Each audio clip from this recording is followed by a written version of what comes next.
I want to begin by expressing our condolences to the government and people of the United Kingdom, whose beautiful city of Manchester was the site of a deadly and callous terrorist attack yesterday.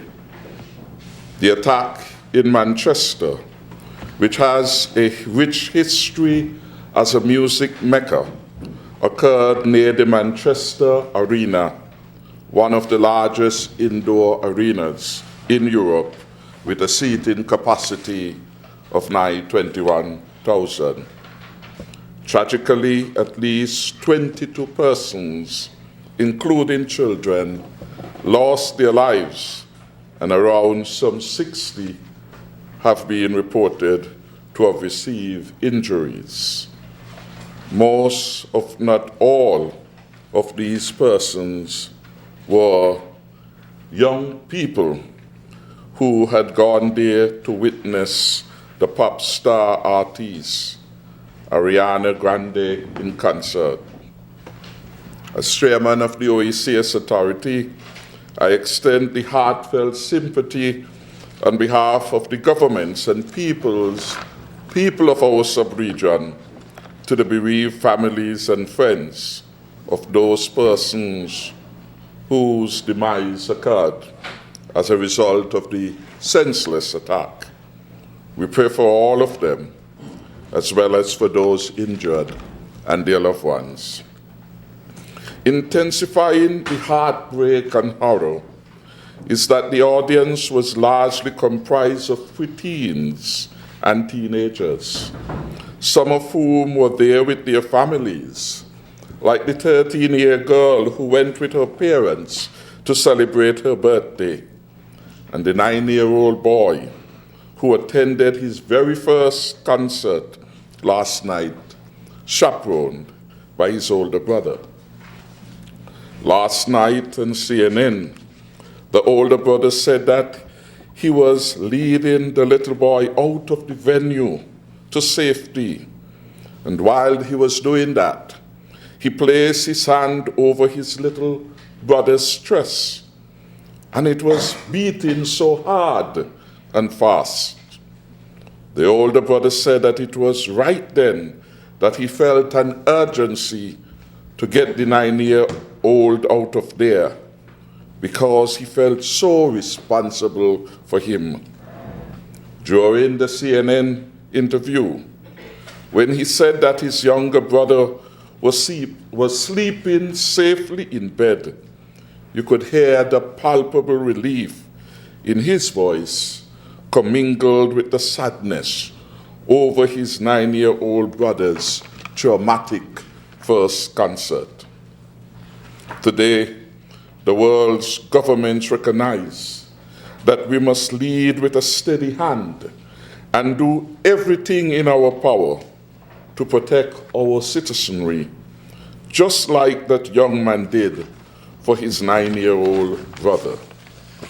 Moreover, today's increasingly topsy-turvy world behooves us to establish the necessary frameworks and partnerships in order to protect not just our own citizens and residents, but the global citizenry, including the most vulnerable among us, our precious children. As the British Prime Minister, the Honourable Theresa May, so eloquently put it, all acts of terrorism are cowardly attacks on innocent people.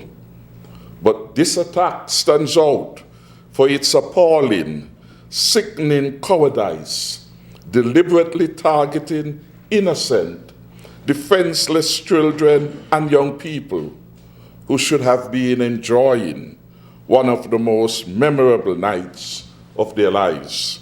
End of quote. We join with the UK's Prime Minister in commending the bravery of members of the emergency and security services who work tirelessly so that freedom can reign throughout the world, enabling our governments nations and peoples to build peaceful societies for humanity and for posterity. We also direct sentiments of thanks and praise towards the dedicated, skillful doctors, nurses, and auxiliary staff who are treating the casualties, and towards the good Samaritans in the crowd who help their fellow concert goers get to safety. It is in these agonizing moments that we not only grasp the frailty and fragility of life, but we are also reminded of the incredible beauty and generosity of the human spirit.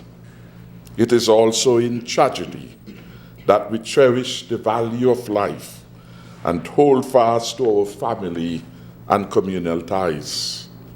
We in the OECS also hold firm to our resolve as responsible and compassionate members of the international community to stand up to evil and support our brothers and sisters at home and around the world, wherever and whenever it occurs. Today's legislative agenda is testament to St. Kitts and Nevis's commitment.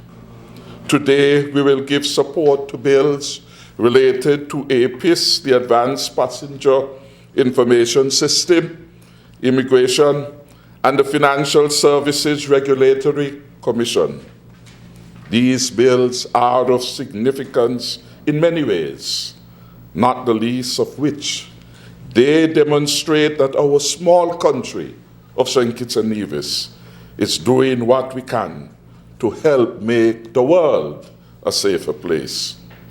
The government and people of St. Kitts and Nevis stand with the British people during this difficult, emotional time, and we pray for their healing.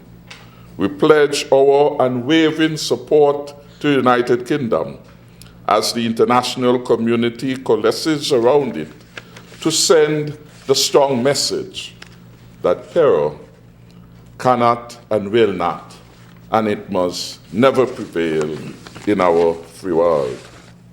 Stay up to date with news, programs, and activities of the government with SKNIS. Like us on Facebook. Listen to us on SoundCloud.